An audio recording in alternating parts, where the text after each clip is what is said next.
வணக்கம். தேசம் சிறப்பு செய்திகளுக்காக நான் உங்கள் ரேவதி குணால. எங்கும் மாயிகா எதிலும் மாயிகா, இந்திய சமுதாயத்தின் ஒரு குரல் மாயிகா. தேசிய அளவிலான மாயிகாவின் 80ஆம் ஆண்டு கூட்டு பிரார்த்தனை ஜோஹர் மாநிலத்தின் ஒவ்வொரு தொகுதிகளும் சிறப்பாக நடைபெற்றது. இந்திய சமுதாயத்தின் உரிமைகள், ஒற்றுமை, கல்வி, பொருளாதார முன்னேற்றம் மற்றும் நலனுக்காக அயராமல் சேவை செய்து வரும் இந்த இயக்கம் என்றும் வளம் பெற்று வளர அருள் எப்போதும் நிலைத்திருக்க வேண்டுகிறோம்.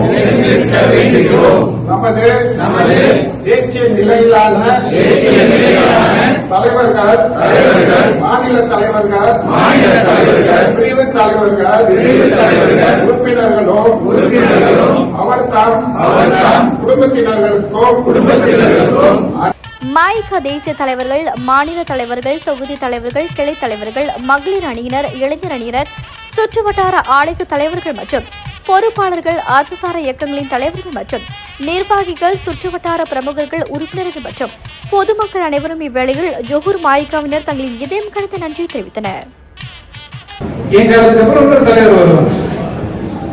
சமுதாயத்துக்கு போராடுறதுக்கு மாயிகா மூலியமா, சமுதாயத்துக்கு போராடுறதுக்கு, இந்த இந்தியன் சமுதாயத்துக்கு போராடுறதுக்கு மாயிகா மூலியமா கண்டிப்பா ஒரு தலைவர் வரும். அந்த தலைவர் போராடிட்டே இருக்கும். மாயிகா ஒரு கட்சி காலகாலமா இருக்கும். தலைவர் மாதிரில அந்த கட்சி அங்கதான். இது நம்மளோட கட்சி.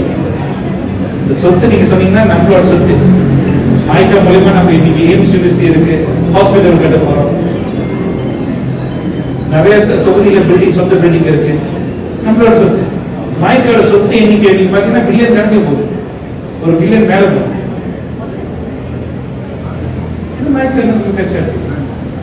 அதை பத்தி எல்லாம் நன்மை யாரும் பேச மாட்டாங்க. மாயிகாவின் 80ஆம் ஆண்டு கூட்டு பிரார்த்தனை சிறப்பாகவும் ஒற்றுமையாகவும் நடைபெற உழைத்த அனைத்து நல்லுள்ளங்களுக்கும் நன்றி. எங்கும் மாயிகா எதிலும் மாயிகா, இந்திய சமுதாயத்தின் ஒரே குரல் மாயிகா.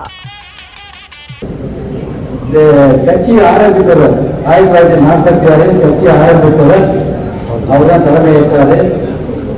திரு ஜான் டிபி அவர் தான் கட்சியை ஆரம்பித்தவர் 1946. அவர் இன்றைக்கு ஆரம்பிக்கலனாக்கா இந்த பாக்கி அவங்களுக்குமா தெரியாது. வேற பேரில் வேற கட்சி அவர் அவருக்கு பிறகு பூச்சி அவர் 2வது தேசிய தலைவராக இருந்தார். 3வது தேசிய தலைவராக கே ராமநாதன் இருந்தார். 4வதாக கே தேவராசன் இருந்தார். அதன் பிறகு 5வதாக பிபி சம்பந்தன் அவர்கள் தேசிய தலைவராக இருந்தார். அவர் வந்த பிறகுதான் ஒரு மறுபடுத்தி ஏற்பட்டது. மாயிக்காவில் ஈக்குவலாக அனைவரும் சேருகின்ற வாய்ப்பை திரு சம்பந்தன் அவர்கள் ஏற்படுத்தி கொடுத்தார். அவருடைய பெரிய முயற்சி, அவர் முயற்சியின் பிறகுதான் தேசிய அமைக்கப்பட்டது.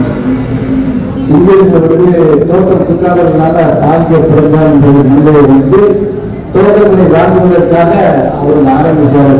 விஷயம் தேசியத்துக்கு வெளியே பேசலாம். அது மட்டும் பழங்கால எல்லா வசதியும் இருக்கின்றது. மாயிக்காவில் ஆரம்பிக்கப்பட்டது ஒரு மாயிக்கால சம்பந்தமே இல்லை. அதான் மாயிக்காவில் ஆரம்பிக்கப்பட்டது. இன்றைக்கு மாயிக்காவது சம்பந்தம் தனியாக இருக்கிறது. அதன் பிறகு கூட்டு சம்பந்தம் பிறகு மாணிக்கவாசன் தலைவராக வந்தார். 6வது தேசிய தலைவராக வந்தார்.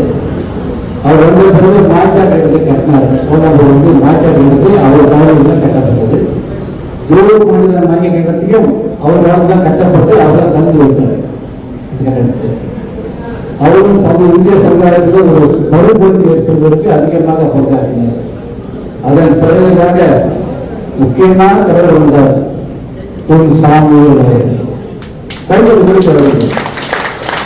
இத்துடன் இன்றைய செய்திகள் நிறைவடைகின்றன. மேலும் பல ஆன்மீக செய்திகளை தெரிந்து கொள்ள தேசம் டிவி மலேசியா யூடியூப், டிக்டாக் மற்றும் இதர சமூக வலைதளங்களை பின்தொடருங்கள். உங்களிடமிருந்து விடைபெறுவது நான் உங்கள் ரேவதி குணாலன். மக்களோடு தேசம், தேசத்தோடு மக்கள். நன்றி, வணக்கம். ஒரு வீட்டுக்கு ஒரு பட்டதாரி எனும் நிலை போய் ஒரு வீட்டுக்கு பல மருத்துவர்களை உருவாக்கும் நடவடிக்கையில் இறங்கியுள்ளது எய்ம்ஸ் பல்கலைக்கழகம். இந்திய மாணவர்களின் எதிர்காலத்திற்கு அடித்தளம் அமைக்கும் எய்ம்ஸ் பல்கலைக்கழகம் MIED வழி மாணவர்களின் பொருளாதார பிரச்சினையை கல்வி உபகார சம்பளம், கல்வி கடனுதவி மூலம் தீர்த்து வைக்கிறது. எய்ம்ஸ் பல்கலைக்கழகம் தரத்தில் உயர்ந்தது, போதனைகள் சிறந்தது, மாணவர்களுக்கு நிலையானது. இன்றைய நாடுகள் எய்ம்ஸ் பல்கலைக்கழகம்.